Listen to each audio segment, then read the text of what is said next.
us 7 Group 1 races. I think I'm right in saying she's the most travelled racehorse in the history of racing.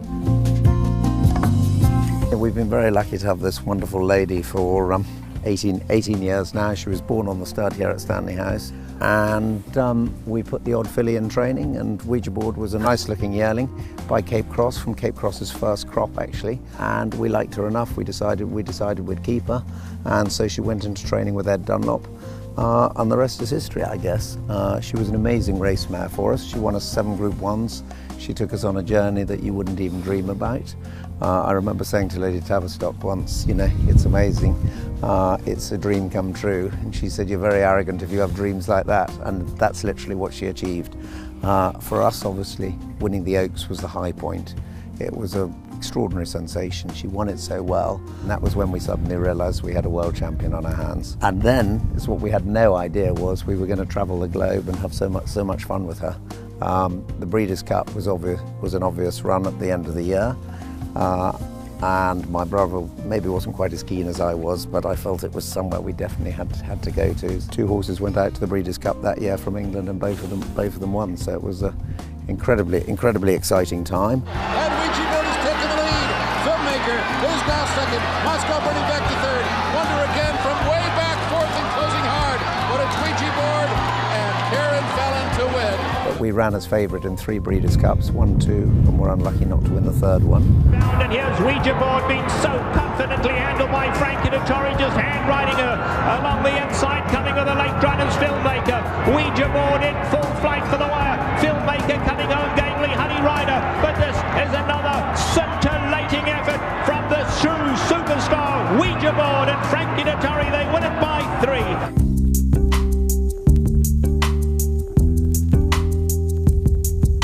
She had a blip and she came back for Royal Ascot, and she was off games for a little while, but she was good enough to come back. So to win that was extraordinary against some very good colts. It was a great field and just a wonderful moment. I mean, I don't think we'll ever forget it. I really don't think we'll ever forget it. It was marvellous.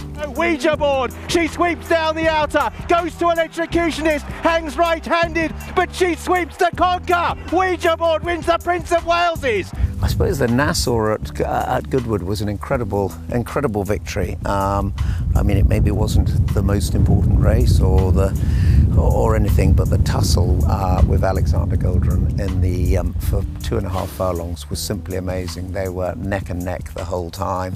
It was a strong field, and it was a very close finish.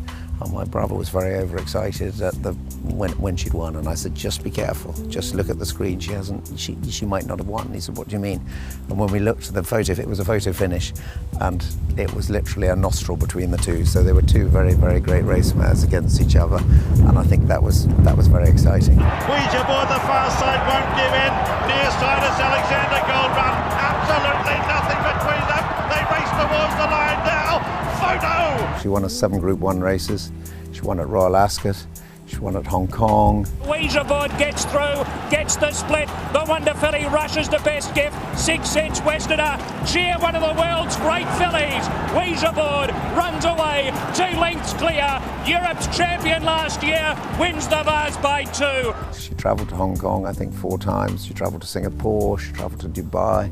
I think I'm right in saying she's the most travelled racehorse in the history of racing. She had a great fan club over in Japan. They're very fond of her over there because, of course, Hong Kong, she's had so much success and that sort of thing. So when she travelled over there, she had, you know, everybody would want to greet her and see her, and the film crews were there. It was extraordinary. I mean, Japan has got this amazing crowds and that sort of thing. It's just so popular racing over there. And my brother said it was very overwhelming just seeing how revered and loved she was there. To own a horse like that is just incredible, and I think they had the greatest experience and journey of their lives. And then she came back here to stud, and she's had 5 foals. She was very fertile in the early part of her career, used to get in foal every time. And of her 5 foals, incredibly, there was Australia, who went on and won a Derby. And everybody says, oh, will those great race mares, will they be good brood mares? But I think if you look at her and just see her, she's a very feminine looking lady. She's not one of those masculine looking mares, and we always had hopes that she genuinely would would be successful for us, but never at that kind of level. So when she produced Australia to be favourite for the Derby, that was an incredibly exciting time for us and an exciting dream. No horse that has finished first in the Oaks had ever produced a Derby winner when covered by a Derby winner.